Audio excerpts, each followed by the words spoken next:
Ladies and gentlemen, welcome to another Bulletproof for BJJ podcast. I'm JT, and I'm here with the thickness of the neck, Joey.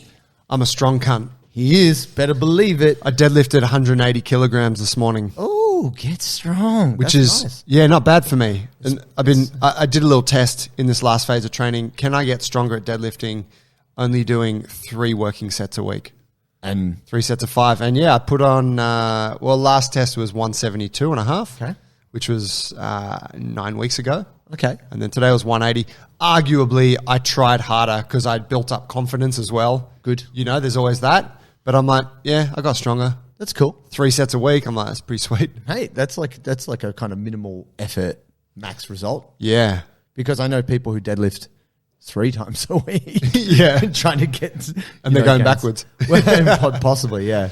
But it's an interesting thing when you set a goal, right? And you're like, right, I'm sticking to this goal. And that's what we're going to talk about today. We're kind of talking about... Setting goals, baby. Setting goals and also the journaling piece. Because this is something that I'm really passionate about.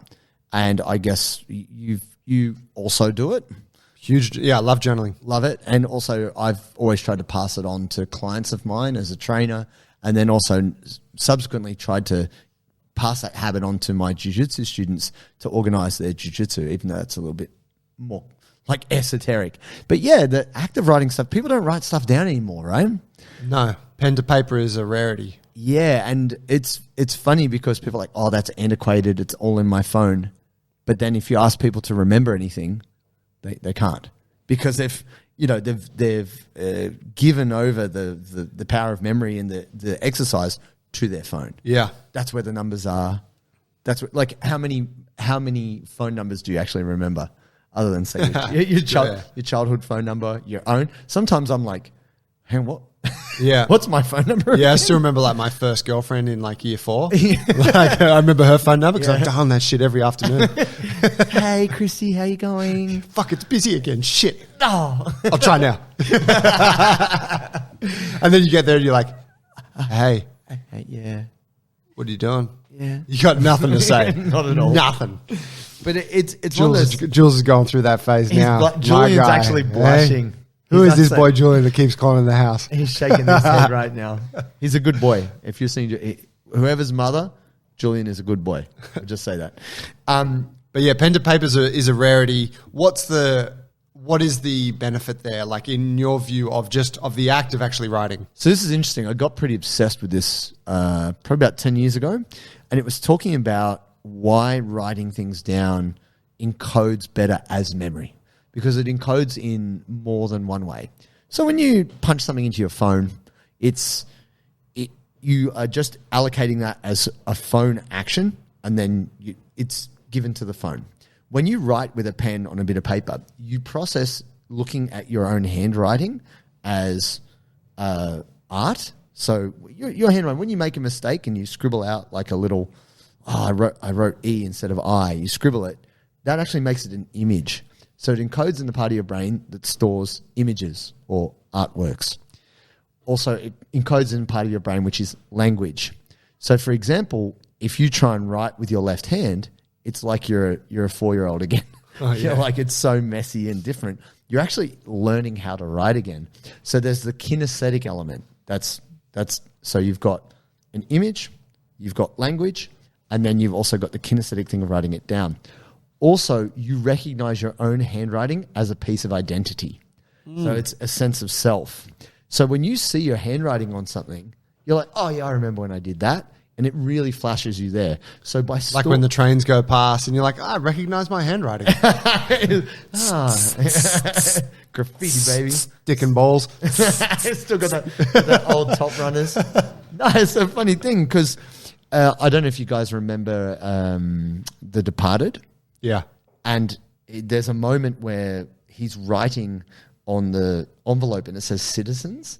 He's like, they're back at the club and he knows that one of them is a mole because he doesn't want to put his ID. He doesn't want to put, like, the boss believes there's a mole in the crew. Everyone put your details in here. And I think it's Fitz, one of the criminals. He doesn't want to do it. And so he writes citizens or something like that on the envelope. And he's like, that's not how you fucking write citizens. And he you know, SITNZ, you know, like he spells it wrong. And then later he sees that same envelope on the police counter. Like Matt Damon has that envelope. Right. Anyway, I'm misremembering a fraction there, but that's how he knows, like Matt Damon has taken the envelope from the gang. It's like, oh God, it's, you know, he knows there's a connection there. But when you see your own handwriting, it hits you like, that's me. And it has been proven time and time and time again that if you write something down on a bit of a paper, it's a contract. You've now made a contract with something external to yourself, which actually means through whatever it's guilt or whatever it is, you're more likely to do it. Because you've made this deal with yourself, like, I'll have to do this. And the more places you see it, the more reminders there are. It's almost like peer pressure. You've peer pressured yourself into doing this. Declared it. Yeah. I'm doing this thing. If you declare it to others as well, there's that social pressure as well, which they say, some people say it's good, some people say it's bad. The way I look at it is this. For me, because of my thoughts get really scattered. Like when, you know, I'll digress slightly. In Star Wars, they're like, we're going to the Dagobah system. And they push the button and like a universe pops up. That's my thoughts at any one time. If Joe's like, so what are you thinking for the podcast today? Like a million thoughts simultaneously. It's actually really hard for me to like corral these cats and put them in an avenue. And that's why I journal, because it allows me to get centered and get focused and not annoy Joe too much. But then also it helps me feel calm, because it's not that I'm anxious, but there's an urgency in me. It's hard to explain. It's not a bad thing, but I notice that I want to say something. It's like an angst. It's sort of, but it's strange because I don't feel bad. It just feels like an energy. Yeah. If I haven't sat down... It's kind of like a race car that's like a Ferrari that's driving through the city streets at like 50. Yeah. Backfiring. You just want to get it out of second gear and open that shit up. Fast and furious. No, but I find that generally I will do this first thing in the morning. I sit down with my journal. I go through my gratitude. I go through my focus. And once I've done that, I just feel way calmer. And then I'm like, okay, I know what I'm doing today. And there's less noise. There's less background noise. That really helps me. Plus, I'm always trying to do too much. So this allows me to kind of channel it. How about you, Joe? What's your experience with journaling? So, yeah, very much the same. I think I first got onto the idea of putting pen to paper when I had a business coach years ago when we first opened Jungle Brothers. Mm-hmm. And that's my gym, for those of you where we record from, for those of you who are less familiar. He was kind of instilling in us like sort of personal development traits, you know? And he's like, yeah, you guys should be journaling, you know, and writing down like what you're grateful for, you know, what you would like to improve, etc. You know, kind of stuff that a lot of us would have heard, I'm sure. Since then, the process has stuck with me. I've always put pen to paper every day as a result of that. And we'll go into the specifics of, you know, the journal we use and how we do that. But instantly it was evident that this is beneficial for me, because for that same reason, it just allowed me to get things out of my head and onto a page. And then that in turn allowed me to organize my thoughts and organize what was important. I tried all these different formats. I'm like, I'm going to make my own journal and I'm going to ask myself these 5 questions. And, you know, that was cool. That was, you know, that was fine. And then you gave me this mono journal and it was like, hey, it's all there. You just got to fucking fill it in. And a part of me was like, oh no, I like doing it my way because it's organic and I'm doing the whole thing and I'm not fitting into some template. Yeah. But actually I've used the mono journal consistently ever since you gave it to me. And it's been like perfect. Yeah. Because it takes me, like some days I just fucking rip through it. I don't fill in every bit. I really just gratitude and then my list for today. Yep. But then sometimes I'm like, no, I spend 10 minutes and I really go into it. Some time. So it can be kind of flexible in that way. But I would argue, like from a productivity or an effectiveness standpoint, like we're running a business. I got, you know, another business. You got other business. It's like you're trying to train. You're trying to manage a lot of things in your life. If you're not actually sitting down at the start of the day and listing out, hey, what are the important things I need to do today? I would argue it's almost impossible for you to be like operating at your most productive. Yep. Because there's just too much shit going on and you will get carried away in the momentum of the day. Yep. You will open your emails or your Instagram or some shit, or you'll get a phone call from, you know, an employee who's sick, and then before you know it, you're in the throes of the day and you've lost your chance. Yeah. So yeah, for me, it's kind of sacred as well, taking that time to sit down, go, what's important today, put those things down. All right, cool, that's what I got to get done. Yeah. It's just like centering, and it means that, I don't know, I'm like way more likely to get it all done. Yeah. And if you think about that as a compounding thing, day in, day out, time. week in, week out, year after year, you are becoming a much more effective person. Yeah, you're being able to keep those promises to yourself. And that's the thing, like, you know, I get pretty disappointed if I get to the end of the day and I wasn't able to tick my boxes, because I'm very much like that. And that's what I gain satisfaction from, is being able to kind of make a promise to myself, like today I'm definitely going to train, or today I'm definitely going to, you know, get my tax information off to my accountant so I don't drive him too crazy. And and it's in our head, we often build up a resistance. Oh, it's too hard, takes too long. And so I want to speak to that point. Before we go further, I want to give a shout out to my guy, Toby Ferrucci, who actually invented Toby? Designed the Monojournal. He's my guy. I worked with him. Does he train jits? He doesn't train jits, but he always sends me savage jits videos. Like, here's a dude breaking a dude's leg. Okay. You're a sicko. I'm like, join the dark side. I'll get him there. But he was a Olympic lifter. And we actually met working together as trainers and member managers at a health club. And we had a terrible boss together. Right on. And so that brought camaraderie. But the thing I love about Toby, he's got great traps. All right. He walked in after like doing power snatches or whatever he was doing. I was like, God damn, boy's got traps. He's a lovely guy. He's the most nice. Respect meter went boop, boop, boop, boop, boop, boop. I was just like, I was jealous actually. I was so jealous. I was like, oh, I want those hulking traps.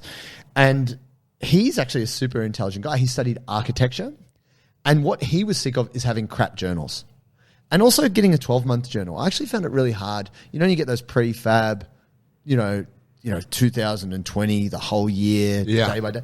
And what's great was he went, you know what? I'm going to use my design brain, because he majored in design, to make my own journal. And he did a ton of research. I didn't even know he'd done all this stuff. And he went through and did it. And he created the Monojournal. And I was jealous then too. It's just like the traps that he built. Got the traps. Now motherfucker's got the journal. Got the journal? God damn, what hasn't he got? He's got the golden locks. He's quite handsome. Respectometer's just fucking redlining. I want to be Toby Ferrucci. It's a great name. He could be a fashion designer. Could be whatever you want, Toby. Amazing, especially with a Monojournal. So he gave it to me, and he's like, dude, you should try this. This is my thing. I do it. I think you'll like it. And then I was like, I was skeptical actually, because I was like, there's a lot of structure here. And I wasn't sure. He's like, it's only 3 months. It's doable. And what's so great, and I just hold it up here, be a goal getter. Oh, yes. What's nice. Little affirmation for y'all. It's interesting because it's got a really good structure. JT doesn't sleep. He just has the Be a Goal Getter page open on his ceiling with a little light on it, and he just stares at it all night. While doing like the McGill Big Three, my abs. But it's one of those things that initially when I got it, I went over the top and I did every little bit. But now I've been doing it consistently for 5 years. I set 1 or 2 goals. I don't do 5. I set up my month, and then the daily practice, and this is what it means to me. This is the structure, which is incredibly good, which is 3 things I'm grateful for. That gets you in a really good headspace. When I started doing that, I kind of was like, okay, what am I grateful for? I had to think. Whereas now I can think of like 20 things I'm grateful for. Yeah. Like I have to edit it back. And that actually puts you in a good headspace because it gets you outside of yourself. The next thing is today's focus. And there's only one line there. It's not focuses. It's primary. It's one thing. What are you thinking about? And then it's also, what am I excited about? To kind of get you in a happy zone. And I almost 90% of the time will put lifting. That's what I'm excited about. I'm like, gotta lift some weights, baby. I get so G'd for that. Sometimes it's other stuff. And then underneath, it's my goals. Now, you could write 1, but there's just 2 lines. And the cool thing is it says, what am I aiming for? This is a really good question to ask yourself because maybe you didn't actually aim for anything today, but it makes you think. And then underneath that, it's got why. This anchoring thing, I freaking love that. What is my driving force? And I don't have to search too hard for that, but just setting your brain up in this way, even if you just do that, I feel like that's a big win for the day because almost nobody does it.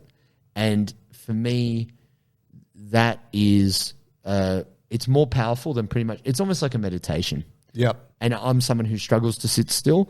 So to sit down and do this, it's almost like a mini meditation for me. So for you, tell me how journaling fits in with your like greater concept of goal setting. Like say, do you do a yearly thing or do you tend to just go off what's in that journal? I usually, because they're quarterly, so it's 3 months, I will put in a goal which I feel I can achieve in about 3 months. And then I have more like an overarching goal.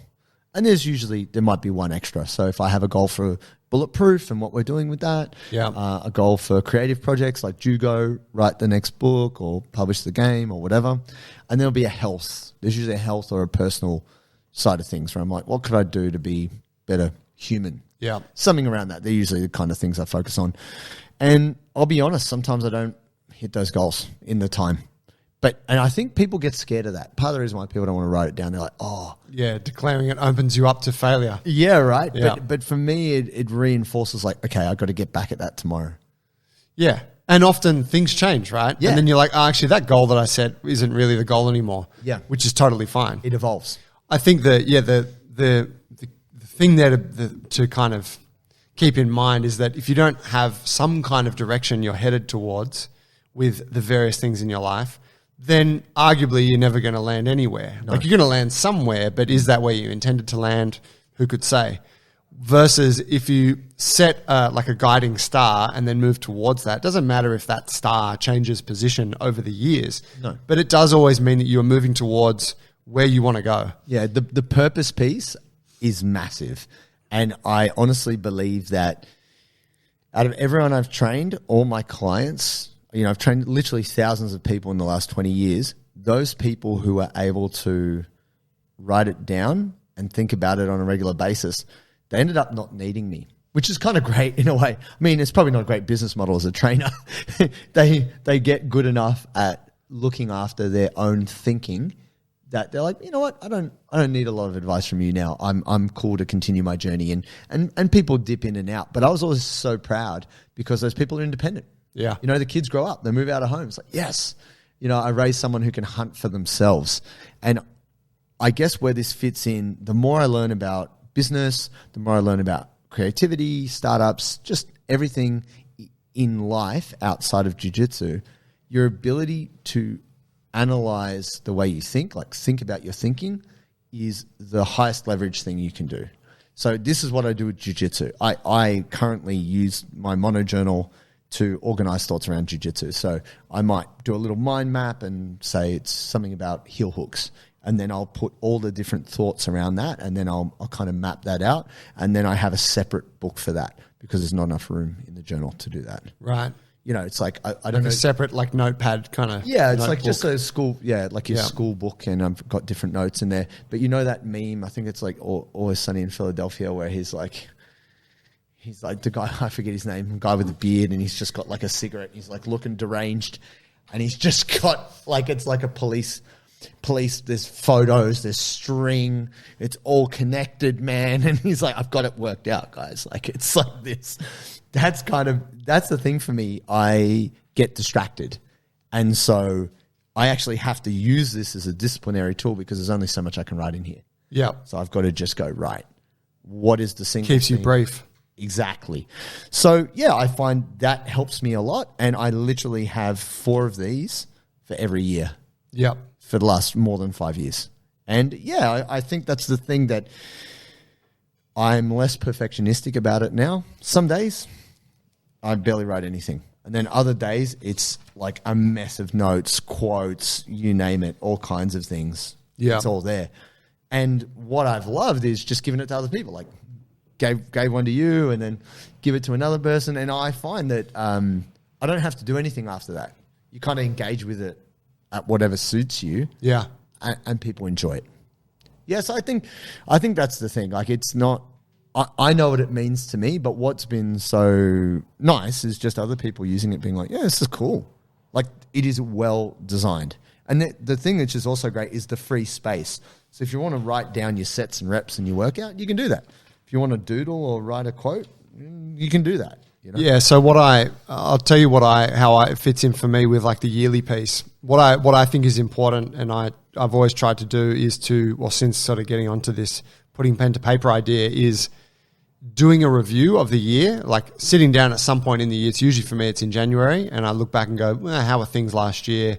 And I kind of look at sort of key categories in my life. I look at my training, I look at my relationships, which is generally the relationship with my partner, but I also look at like family and friends. And then I look at my businesses. Yep. And at any one time, there might be something that I add to that or take away, whatever. Might be hobbies, might be certain lifestyle things that I want to improve. And I'll do a little review. And then I'll also then look at the year ahead with those categories in mind. And I'll think, all right, well, what do I want to do this year? How do I want to improve things with my partner? How do I want to improve things for Bulletproof? What are the goals there? Yep. What do I want to do for the gym? And so that then takes my mind to, all right, what do we try and do? And then it's listing out like 1, 2, maybe 3 things for each of those categories. Yep. That's just like, well, what can I do that's going to improve that? There might be certain business goals. It might be a course that I want to take. It might be adding an extra session of jiu-jitsu each week, because in the last year I wasn't actually super stoked with only getting to 2. So I'm already thinking about this for next year. It's like, all right, how do I get a 3rd session? But I do that, and it's really cool because it kind of gives me a list of like, I don't know, 10 things that I'm like, well, this is what I really want to achieve this year. Aim for. Yeah. And so then when I'm doing my quarterly thing with the journal, and then that also becomes a weekly and a daily practice, it's all like, well, what's my activity this month relevant to that thing I said I wanted to achieve? Yeah. And it's just, it's sometimes it's loose. It's definitely been loose since my son was born, because life's just been a bit more chaotic. But it's okay because the structure's still there. Yep. And even when it's chaotic, it's still vastly more organized than it would be if I didn't have something like that in place. That's right. And the way I liken this is like, you know how some people have a fancy way to tie their belt? I've been tying my belt the same way. Like, I was taught to tie my belt when I was 10 and a half doing Taekwondo. It's the way I tie my belt now, like 30 years later, right? So I don't want to think about how I tie my belt. I have to do it so many times. And I've always thought, man, you have clip-on ties? Yeah, I've always thought they should have like an elastic belt you can just pull up so you don't have to keep tying that mother. Just for efficiency, guys. I'm all about that efficiency. Not really. That product's coming, guys. Keep your eyes out. the elastic belt. Yeah. Just never tie a belt again. Are you embarrassed about the JT Big Boy belt? Not knowing how to tie up your belt? Shing. So easy. But that's the thing. When I come to the journal, I actually don't want to have to create a structure for myself. Like, that's thought energy I don't want to allocate. I literally just want to get it out of my head, get it on the page, understand it, and move on. Yeah. And that's why I like the structure. And the other thing which is cool about it, which I probably don't do enough, but I do it at least once or twice a month, is the weekly review. Because this is something which it really... Oh, you don't use that? I don't use it as consistently. Okay. I still do it. I do it every week. I like it. I do. I love it. I already do it personally. Right. I sit down and think about the week and think about what's going on next week. But then using it in the journal is key. This is a phrase that hit me really hard. And this is before I started doing the journal, which is we do not learn from our experience. We learn from reflection on our experience. If you're just experiencing things nonstop, it doesn't mean you learned the lesson. Right. It's when you stop and think about, why did that happen? How did that happen? How much of that was me? How much of that was like, actually just think about it. Stop and think about it. And nothing in our day-to-day lives is really promoting that other than, say, like meditation, which is still very, very niche compared to how beneficial it is. And when I do that weekly review, I'm like, yeah, what did work? And what's funny is it says, out of 10, rate your success. I actually split that into like business and personal. Because what I find is sometimes the weeks where I'm having a really good business week, I'm like, this week was a 10 out of 10. I might have neglected the personal. Right. Like I find like maybe that was only a 6. Yeah. Didn't train enough or partner time. Yeah, I wasn't nice enough to my partner. I wasn't sympathetic. I was like, man, I was a dick. I can't do that this week. Even if that means the business doesn't hit as hard, I got to correct there. Yeah. And it gives you a chance to go, you know what were the wins? It's always good to realize that. But then also, okay, what were the learnings? What did I fuck up? What can I fix? And then it makes you put a little plan for the new week, bearing that in mind. And I think that is also super powerful. Yeah, killer. Yeah, I'm a big fan. The goal setting thing, I really think that like if you're, I don't actually use journaling for jiu-jitsu. I'll just say it's something I've actually been trying to bring in. Okay, cool. And I've struggled with it. I've tried to do it for ages, and I'm like, man, I need to make time for this.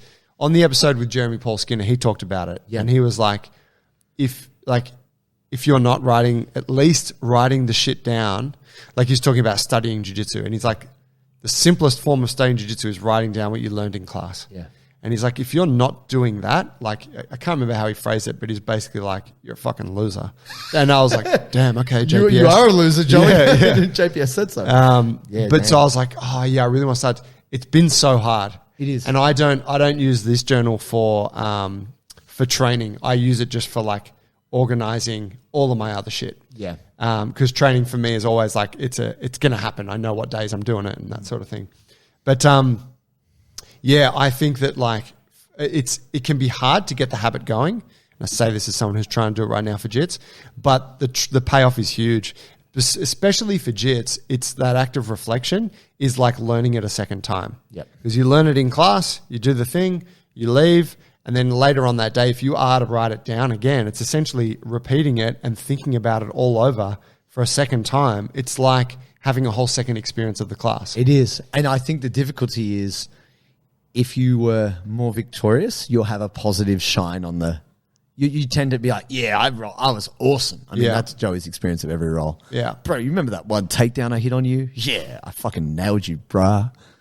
Deletes all 3 submissions subsequently. But, you know, like, but other people might come away from a class like, yo. Glass is always half full, guys. That guy passed my guard and he knee-roed me and oh man. And then you just have this negative reflection and you can't see your wins. The piece of advice I generally give people is to record the rolls. So that way it's pretty clear whether you did or did not. You know, like the footage is there. Did you sweep them or did you, you know, because whether it's positive or negative, we can often tell ourselves stories which are not accurate. Yeah. So it's good if you are writing stuff down to go back and maybe have a look at a particular role or whatever it might be. I think that is helpful for feedback. Yeah, funny though, when someone puts the camera on. Oh, it's different roles. Oh, they're filming it. Okay. Okay. This is, yeah. A game, baby. Let's go. What's what you got a couple goals in mind for next year, personal or otherwise? Yeah, I think so, man. Like I'm really excited. You know, my number one goal for this year was the app. And I feel like, you know, we put in a lot of time and effort to make that happen and that will be a really good experience for everybody who's doing Bulletproof. Like we've made sure it's going to be like that. And obviously there's going to be some things we've got to work through, but what's cool is that based off what people tell us, we'll be able to make it better and better. And I feel much better about that because I felt like a little bit low-key guilty that the website's not as good as it could be. Yeah. You know? Our website's slow as fuck. It's terrible, guys. Thank you to those who have bared with us. For enduring. But if you can get through that, you're also going to get a great program. Yeah. So I feel like we can be proud of that. That's cool. I definitely feel like my goal is to reach more people in jiu-jitsu. So whether that's through our podcast, in person, YouTube, like I've seen the positive impact and the positive feedback we've gotten. I want to multiply that. Yeah. It's been great. And yeah, I think learning is a big thing. So I haven't quite settled on the topic that I'll focus on, but I'll be putting some time into some learning. What do you think you want to learn? Maybe you said languages were a thing. Yeah, no, a year or so ago. Portuguese is definitely still the number one, but I don't want to talk it up too much. Like that's something that's a personal passion project. Yeah. But in terms of the learning, I'm thinking actually animation.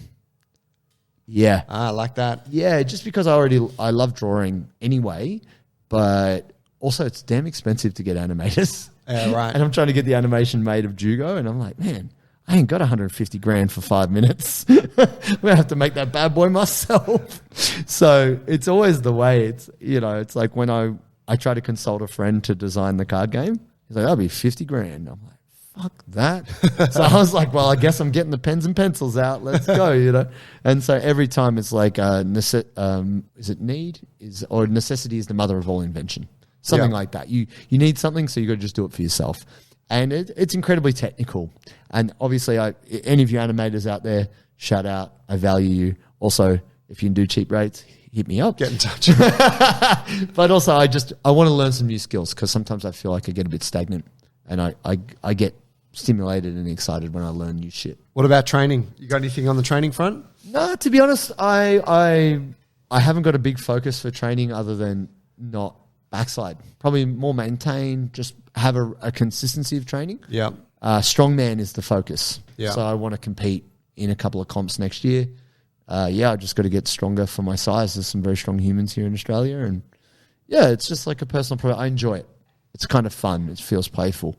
So probably more towards strength more than jiu-jitsu. Yeah. Doesn't mean I won't train jiu-jitsu, but, you know, I'll just be leaning towards that. How about yourself, Joe? How are you feeling about the new year? I haven't really thought about a huge amount, but after lifting this morning, I think I'm keen to, I want to deadlift 200 kilos. Oh, yeah. I think 200 kilos would be a nice round number. Yeah. Get that done and then not give a fuck about it probably ever again. Sure. So that's probably going to be that'll guide my training a bit. In terms of jiu-jitsu, I'm thinking got to get a third session in, need to make a bit more time to be reviewing what I'm learning. So I haven't thought about exactly what that is, whether it's a third session or whether it's a session where I'm doing some positional stuff with a friend or whatever, but just making that part of my life. And like in terms of skill sets and stuff, I don't know if it's this year, but I want to dive into deer hunting. Ah. Yeah. And so Hunter Joey. Yeah, that's right. I mean, I need to fulfill the Rogan, kind of the 3 elements of Roganism. Have the podcast, be called Joe, jiu-jitsu black belt, deer hunter. Hunting. Are you also going to do that TRT Fuck thing? yeah, I'm going to do the TRT, bro. Guys, I went to deadlift 200. I lifted 280. Can you believe? How did this TRT is happen? unbelievable. We've got this new nootropic. You should try it. But yeah, so that's one of them. So with the deer hunting thing, I don't know if I'm actually going to be out there in the field with guns and shit later next year. But I do want to get out. I'm reading some books on it already. I'm researching some stuff, and I plan to get out into the field and start observing and just learning how it works in the wilderness. Tracking and hunting. Yeah, fucking A. So that's a couple of them for me, and I'm excited. I'll sit down probably like early Jan and give a bit of time to it. Probably when Leo's asleep, there's like a 90-minute period for you to get your time. Used to be able you give it a whole day or a couple of days. Now it's like I've got 90 minutes here. I can do some shit. Yeah. But yeah, that's what's on for me. No, that's awesome. And it's this time of year when people tend to do the reflections, right? A year's past, what happened.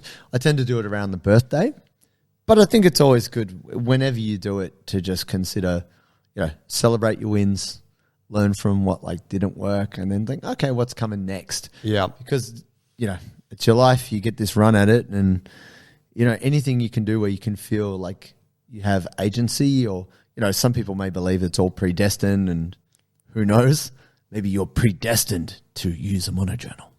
But that said, I find it is amidst all the chaos in the world, taking just 5 minutes every day to consult with yourself. That's a really important conversation to have. And once you start doing it, you're like, man, I should have been doing this a long time ago. Absolute. Fam, thank you guys for listening. Hey, do us a favor, please. Whatever platform you listen to this show on, could you leave us a 5-star review? That goes a long way to support the show. Helps other people know about it, and really, the more we can grow this thing, the more of an impact we can have on the jiu-jitsu community. We do appreciate it. And if you want help with your training, get at us, bulletproof4bjj.com. Use the code BJJ podcast when you sign up for your free trial, and you'll get 20% off once your subscription payment starts. But you got that week to trial the thing out, see all the programs, start your strength and mobility journey, and get Bulletproof for the mats. Yes, sir. Thank you. Thanks, guys. Cheers, fam.